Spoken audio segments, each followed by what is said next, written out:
Rebonjour tout le monde, j'espère que vous êtes en pleine forme. Du coup, on va parler de la communication non verbale. Je vous ai dit que c'était très important, effectivement, et on s'en rend compte, et vous le savez déjà. Mais à quel point c'est important, d'après vous? Il y a une étude, je vous avoue qu'elle est un peu controversée avec le temps, mais ceci étant, c'est quand même une étude très intéressante. Où on nous demande quel est le pourcentage de la communication verbale et de la communication non verbale. Allez, je vous laisse un instant pour réfléchir. À votre avis, sur une échelle donc de 100 à 100% de toute la communication, quelle est la place du verbal et quelle est la place du non-verbal? Prenez le temps, réfléchissez. Tiens, écrivez-le peut-être sur des notes, et comme ça, vous ne pourrez pas vous tromper. Alors, je sais que parmi vous, il y en a qui ont dit à peu près 50-50. Il y en a d'autres qui m'auront dit 60% verbal, 40% non-verbal. Il y en a d'autres qui m'auront dit 40% verbal, 60% non-verbal. Et puis enfin, il y en a qui m'auront dit 80% non-verbal, 20% verbal. Vous avez trouvé votre réponse là-dedans? Pas de peau, parce que si vous avez trouvé votre réponse là-dedans, vous avez faux. Et tout le monde a faux d'ailleurs. En fait, la communication non-verbale compte pour 93%. Oui, vous m'avez bien entendu. 93% de non-verbal et seulement 7% de verbal. Et dans la communication non-verbale, on va distinguer deux parties. La communication non-verbale gestuelle, comportement, attitude, geste, pour 55%, et ce qu'on va appeler le paraverbal, qui fait partie de la communication non-verbale, le rythme de la voix, les vibrations, les intonations, à hauteur de 38%. Et le verbal, le phrasé, les mots, seulement 7%. Donc vous voyez que c'est hyper important, la communication non-verbale, 93%. Donc, c'est vraiment ce qui fait référence en termes de communication. C'est pas tant ce que l'on dit, mais c'est plutôt tous ces moyens autres que les mots qui sont utilisés pour communiquer, qui vont faire vivre la communication, qui vont nous faire percevoir un certain nombre de choses dans la relation, dans la communication. Et c'est vraiment intéressant de comprendre que les mots sont juste une infime partie. Parce qu'on peut ne pas échanger verbalement, mais tout à fait communiquer. Je vous le disais d'ailleurs sur l'autre vidéo, je vous disais, tiens, les vents, quand ils se lèvent, ils s'arrêtent, ils se regardent les yeux dans les yeux, ils ne communiquent pas. Enfin, ils ne parlent pas, mais ils communiquent bien.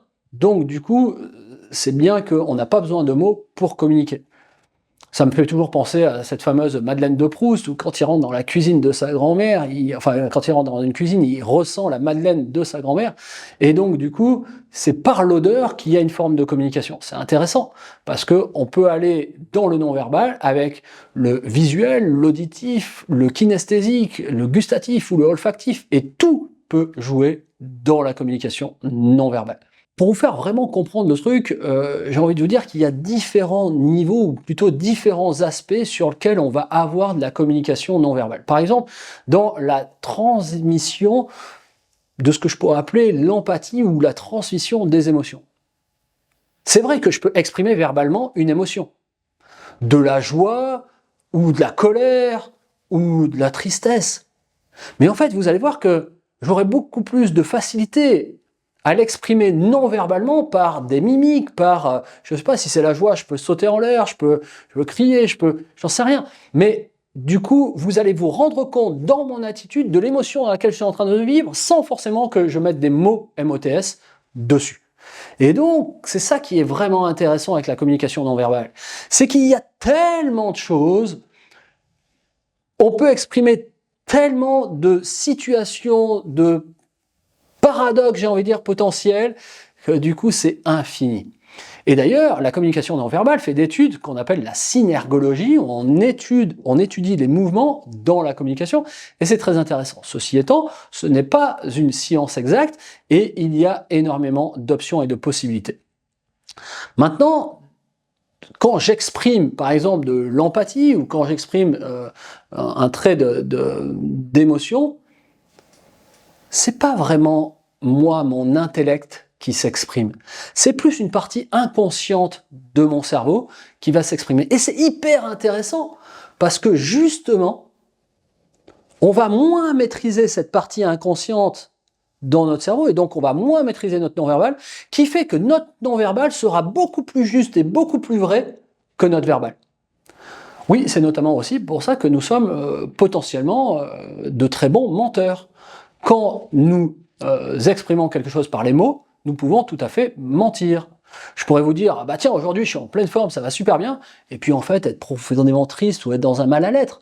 Mais par les mots, je peux vous faire croire quelque chose. Si vous étiez en face de moi et que vous me voyez avec le sourire, avec la pêche, avec une bonne attitude, vous allez dire, bon, tiens, il est dans la joie, il est dans la bonne humeur, il est dans l'enthousiasme, c'est ok. Ou au contraire, si j'étais un peu renfermé, un peu dans le mal à l'aise, une forme de mal-être, vous le verriez sur mon visage, sur mon corps. Vous pourriez le lire, entre guillemets. Donc du coup, vous voyez que c'est vraiment impactant cette histoire de non-verbal et que ça a une place hyper prépondérante dans la communication. La communication non-verbale, c'est aussi la façon de faire passer des signaux, et ça a un avantage et un désavantage. L'avantage, c'est qu'effectivement, je pourrais exprimer un certain nombre de choses. Le désavantage, c'est qu'il va falloir pour la personne en face qu'elle interprète ces signaux. Et encore une fois, c'est pas si évident que ça, en fonction de vos états internes, de vos émotions à ce moment-là, c'est pas toujours facile. Et d'ailleurs, dans le monde du commerce, on invite, quand je fais des formations commerciales, j'invite du coup les apprenants à faire très attention au non-verbal et aux signaux non-verbaux qui sont envoyés par les clients potentiels, les prospects que l'on espère qu'ils deviennent clients. Bref. Il y a aussi une forme de communication non-verbale qu'on va appeler nature, instinctive. C'est un peu ce que je vous disais tout à l'heure. Le non-verbal, il n'est pas forcément réfléchi, il n'est pas forcément intellectuel. Il est plutôt inconscient, il est logé dans notre partie limbique, en fait, dans l'inconscient. Et c'est pour ça qu'on a tendance à dire que les gestes ne mentent pas. D'ailleurs, il y a une série télévisée que vous connaissez peut-être, qui s'appelle Lie to Me, et qui vraiment travaille sur cet aspect non-verbal des choses. Donc du coup, c'est vraiment intéressant, je vous laisse découvrir cette série que vous pouvez potentiellement retrouver, que ça soit sur Netflix, sur Prime, ou encore à la télévision, je ne sais pas. J'ai envie de terminer avec l'importance de la communication non-verbale dans nos relations, dans la sélection de nos relations. Parce que c'est vrai, on va se dire les choses, on va se dire, tiens, on pense que on est au-dessus du jugement des choses aussi insignifiantes peut-être que l'apparence d'une personne, ou alors sa taille, la couleur de ses cheveux, son odeur, son ressenti, le ton de sa voix, ou encore comment elle marche, la couleur de ses yeux, bref, comment elle est. Et on est au-dessus de ça, on ne va pas juger la personne là-dessus. C'est pas vrai. C'est pas vrai. On va en fait, et toutes les études le montrent, c'est que quand on est à la recherche d'une rencontre, c'est grâce à toutes ces petites choses que nous allons sélectionner nos relations. C'est avec ces messages non verbaux qui sont au fond très importants que nous recevons et interprétons les signaux non verbaux, que l'on va sélectionner les personnes avec qui on se sent bien ou pas bien.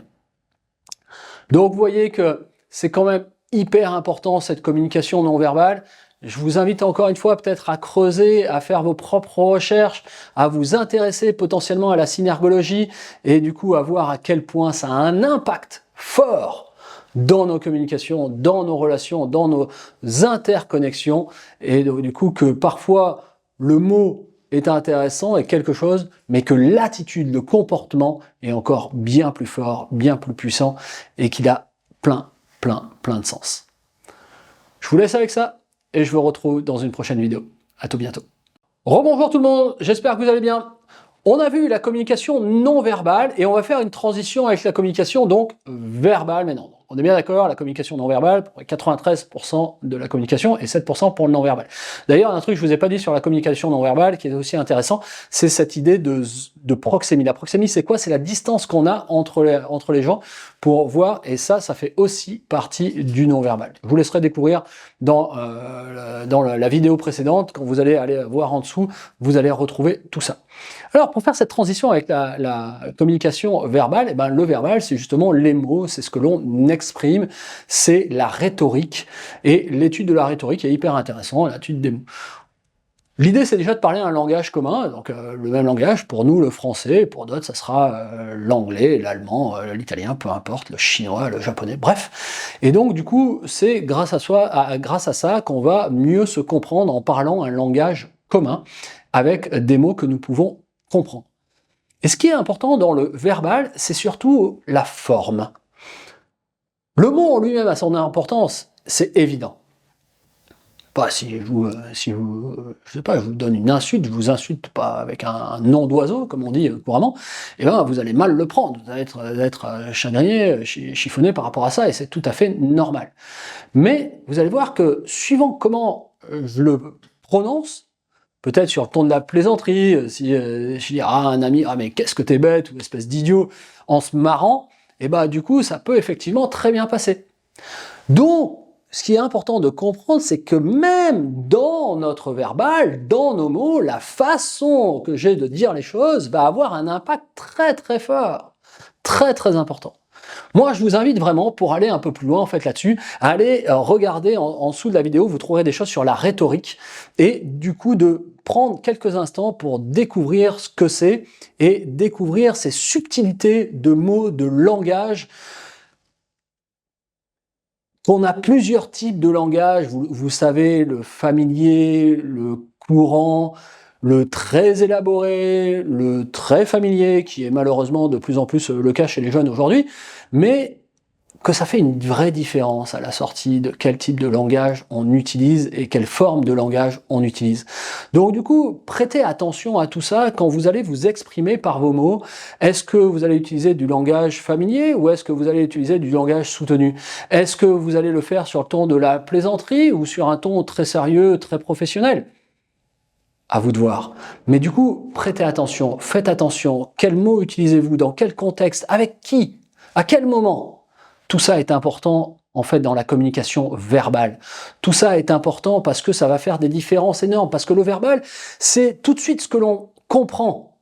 Autant une attitude, elle peut être interprétée. Autant un mot, si je vous dis, tiens, je suis assis sur un tabouret, ben c'est un tabouret, je suis pas assis sur un cheval ou sur une moto. Donc du coup, quand je vous dis tabouret, vous représentez tout de suite un tabouret. Bien évidemment qu'on peut aller sur de la précision. Et d'ailleurs, c'est très intéressant cette idée de précision. Parce que dans la communication verbale, la précision, c'est de la puissance. Vous voulez être compris? Soyez dans la précision. Et vous pouvez même aller plus loin. Dans votre communication verbale, vous pouvez vous assurer que l'autre a bien compris. Tout simplement, lui poser la question. Tiens, qu'est-ce que tu as compris de ce que je viens de te dire? Alors c'est sûr que si vous échangez sur des sujets un peu banaux, du coup, n'importe quelle chose ne va pas nécessiter un feedback. Si je vous dis, tiens, est-ce que tu peux m'apporter mon stylo, s'il te plaît? Ouais, ben, je vais pas te demander, est-ce que tu as bien compris quel était mon message? Non. Mais par contre, si c'est des choses un peu plus complexes, des fois dans les entreprises ou sur des tâches un peu particulières, il va falloir s'assurer que les mots que j'ai prononcés ont bien été compris. Et donc, je vais poser la question à l'autre, est-ce que tu as bien compris? Et vous allez voir, c'est intéressant parce que je joue souvent à ce jeu-là avec mes étudiants, je leur pose toujours la question, vous avez compris? Et là, tout le monde me dit, oui, oui. Pas de problème, Sébastien, on a compris. Et puis je leur demande, qu'est-ce que vous avez compris?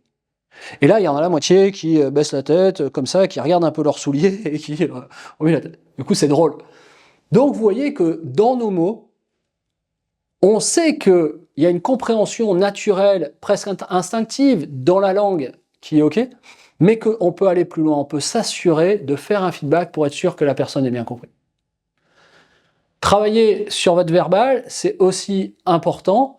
N'oubliez pas le non-verbal et on va aller voir un peu plus loin comment ça peut se passer dans notre verbal et notre non-verbal au niveau de la déperdition des messages. Je vous retrouve tout de suite.